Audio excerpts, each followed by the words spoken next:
So hello guys, welcome back to பானி cooking 2.0. So இந்த வீடியோவில் நீங்கள் தமிழ்லேயே பார்த்துட்டு வந்திருப்பீங்க. இந்த சேலஞ்ச் பர்கர் சேலஞ்ச் தான். ஸோ வெஜ்ஜிலேருந்து நான்வெஜ்ஜிலேருந்து எல்லாச்சும் அடித்து நவுத்துறோம். ஸோ எல்லாத்தையுமே நம்ம கவர் பண்ணிடலாம். எனக்கு வளர பேச விருப்பம் இல்லை. வாங்க வீடியோக்குள்ளே டேரெக்டாக போயிடலாம். ஓகே, இப்போ நம்ம பவுல் அண்ட் ஸ்பூனி எடுத்து வச்சுக்கலாம். இதோட ஒரு கப் அளவுக்கு பால் சேர்த்துக்கோங்க நீங்கள். ஸோ உங்களுக்கு தேவையான அளவு சேர்த்துக்கலாம். நான் இப்போதைக்கு ஒரு கப் எடுத்திருக்கேன். நீங்கள் எவ்வளோ செய்ய போகிறீங்களோ அதுக்கேற்ற அளவுக்கு நீங்கள் இதை டபுள் பண்ணிக்கிறதோ இல்லை கம்மி பண்ணிக்கிறதோ உங்கள் இஷ்டம் தான். ஸோ 3 ஸ்பூன் அளவுக்கு சீனி போட்டுக்கோங்க. இதை நல்லா கலக்கி விட்டுக்கலாம்.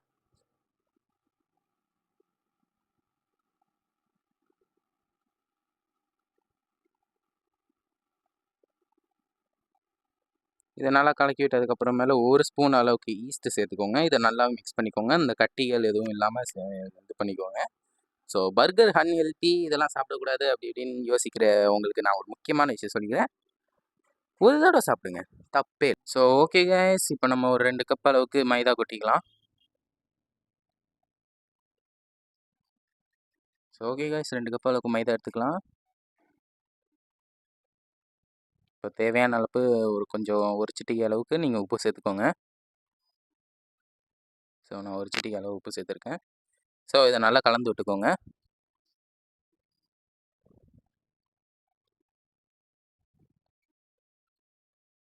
ஸோ இதுக்கு அடுத்தடுத்து நான் பீட்சா, பர்கர் ஏதாட்டும் உங்களுக்கு பிடிச்ச ஏதாவது டிஷ் இல்லை உங்களுக்கு தெரிஞ்ச சாப்பாடு செய்யணுன்னா மறக்காமல் அது கமெண்ட்டில் சொல்லுங்கள். ஸோ ஆக்டிவேட் ஆன ஈஸ்ட்டை நம்ம எடுத்து வச்சுக்கலாம்.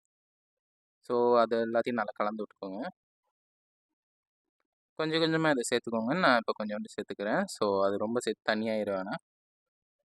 ஸோ சேர்த்துட்டு இதை நல்லா பிணைய ஆரம்பிச்சிடலாம். ஸோ பவுல்லையும் கையிலையும் ஒட்டாத அளவுக்கு நல்லா பிணைஞ்சு எடுத்துக்கலாம்.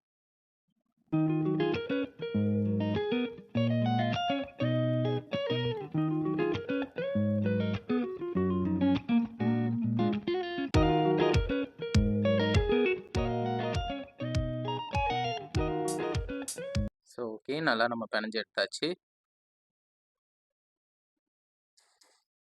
இதை அவளுக்கு நீங்கள் நல்லா பிணைஞ்சு எடுத்துக்கோங்க மாவை. ஸோ கையிலையும் பவுலையுமே ஒட்டாத அளவுக்கு வரணும். இப்போ பார்த்தீங்கனாலே உங்களுக்கு தெரியும், நல்லா சாஃப்டாக இருக்கும். ஸோ இதை நீங்கள் ஒரு 1/2 அன் ஹவர் அளவுக்கு ரெஸ்ட் விடணும். இது அவ்வளோதான். இதில் நம்ம எண்ணெயை வச்சு தேய்ச்சிட்டு ட்ரை ஆகாமல் இருக்கிறதுக்கு ஒரு ஸ்பூன் அளவுக்கு எண்ணெய் வச்சு நல்லா ஃபுல்லாக அப்ளை பண்ணி வச்சுருங்க. அப்ளை பண்ணிட்டு ஒரு 1/2 அன் ஹவர் வரைக்குமே அதை ரெஸ்ட் விட்டிங்கன்னா அது ஆக்டிவேட் வரும். ஸோ அதுக்கு அடுத்து தான் நம்மளோட அடுத்தடுத்த ஸ்டெப்ஸே போகும்.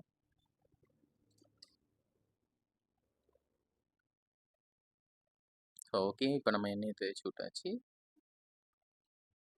ஸோ நல்லா பவுல்லையும் படுற அளவுக்கு நீங்கள் எண்ணெயை தேய்ச்சிக்கோங்க. ஸோ ஓகே கைஸ், இப்போ நான் ஒரு ட்ரே எடுத்திருக்கேன். ஸோ இதில் ஆல்ரெடி நான் பட்டர் ஷீட் போட்டேன். இதில் ஒரு கரண்டி அளவுக்கு எண்ணெய் ஊற்றிக்கோங்க. ஸோ ஓகே, இதை நல்லா ஒரு ப்ரெஷ்ஷை வச்சு தேய்ச்சி விட்டுக்கோங்க. ஸோ நீங்கள் கை வச்சு தேய்க்கிறதாலும் தேய்ச்சிக்கலாம், நான் ப்ரெஷ்ஷை வச்சு யூஸ் பண்ணிக்கிறேன். ஸோ நல்லா எந்த இடத்துலையும் விடாமல் தேய்ச்சி எடுத்துக்கலாம். இல்லாட்டி வைக்கிற பன் ஒட்டிக்கும் அதிலே. ஓகே கைஸ், இப்போ நம்ம எல்லாத்தையும் ரெடி பண்ணியாச்சு. 1/2 அன் ஹவரும் ஆகிட்டு. ஸோ இப்போ நம்ம மாவை பார்த்துடலாம். பார்த்தீங்கனாலே உங்களுக்கு தெரியும், அது நல்லாவே ஆக்டிவ் ஆகி வந்திருக்கு.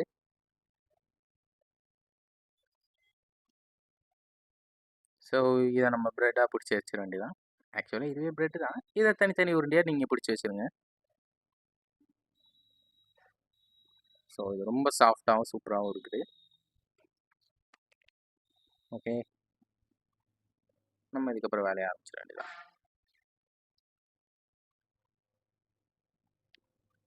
ஸோ இதை தனித்தனியாக எடுக்க ஆரம்பிச்சிடுங்க.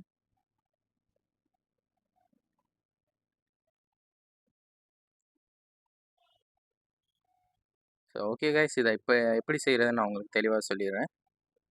ஸோ ஒரு டோ தனியாக பிச்சு எடுத்துக்கிட்டு இதாட்டம் நல்லா ஃப்ரீயாக இழுத்து விட்டுட்டு அது உள் சைடாக நீங்கள் திருப்பி அது பண்ண மாதிரி இருக்கணும். ஸோ மேலே எந்த கிராக் இல்லை, எந்த விரிசலும் இல்லாத மாதிரி பார்த்துக்கோங்க. இல்லாட்டி மாவு வெளில அது வந்து கருகி போன மாதிரி ஆயிடும். ஸோ அதனால் அதை பார்த்து வச்சுக்கோங்க. ஸோ இதை போல் தான் நம்ம அடுத்தடுத்த டோவையும் பண்ண போகிறோம். ஸோ அதை போல் பார்த்து செஞ்சுக்கோங்க. ஸோ மறக்காமல் எல்லாருமே இதை வீட்டில் ட்ரை பண்ணி பார்த்துட்டு கமெண்ட்டில் நல்லா இருந்துச்சா என்னன்னு சொல்லுங்கள். ஸோ டைம் இல்லையா, பொறுமையாக செஞ்சுக்கோங்க.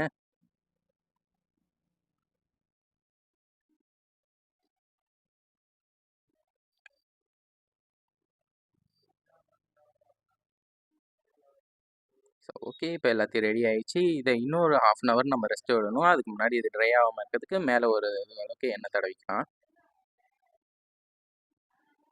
ஜஸ்ட் இது கம்மியாகவே நீங்கள் எண்ணெய் தடவினாலே போதும்.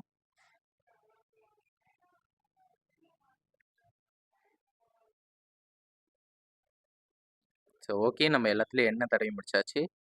ஸோ இதை நெக்ஸ்ட்டு 1/2 அன் ஹவருக்கு நீங்கள் நல்லா ரெஸ்ட் எடுக்க விட்டுருங்க.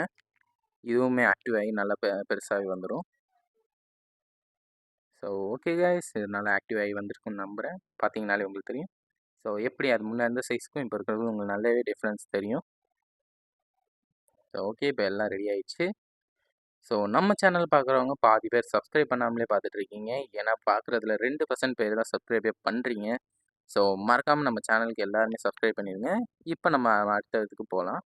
ஸோ நான் ஒரு முட்டை மஞ்சக்கரு எடுத்திருக்கேன். ஸோ நல்லா அதை கலக்கி வச்சுக்கோங்க. இதை நான் ஸ்பீடப் பண்ணியிருக்கேன். இந்த லெவலுக்கு நல்லா எல்லாத்துலேயும் அப்ளை பண்ணிடுங்க. ஒரு லேயர் லெவலுக்காக வரணும். இதுதான் இந்த கோல்டன் ப்ரௌனாக வரதுக்காக இருக்கக்கூடிய ஒரு சின்ன மெத்தட் தான்.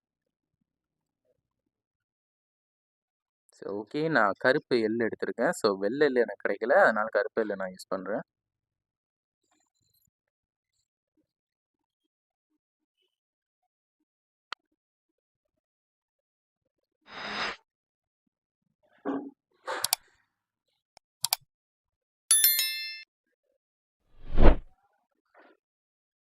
ஸோ ஓகே கைஸ், இப்போ நம்ம எல்லாத்தையும் முடிச்சாச்சு. இதை நம்ம பேக் பண்ணி எடுத்துடலாம்.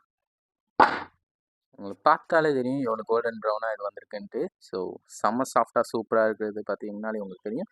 ஸோ இதோட இந்த வீடியோ முடிச்சுக்கிறேன். நான் அடுத்தடுத்த சீரீஸில் உங்களை பார்த்து மீட் பண்ணி உங்கள்கிட்ட நிறையவே விஷயங்கள் பேசலாம். ஸோ உங்களோட ஆதரவுகளை மறக்காமல் எங்களுக்கு கொடுங்க. அதுதான் எங்களோட அடுத்தடுத்த வீடியோக்கு மோட்டிவேஷனாக இருக்கும். ஸோ பை கைஸ், நெக்ஸ்ட் எபிசோடில் மீட் பண்ணலாம்.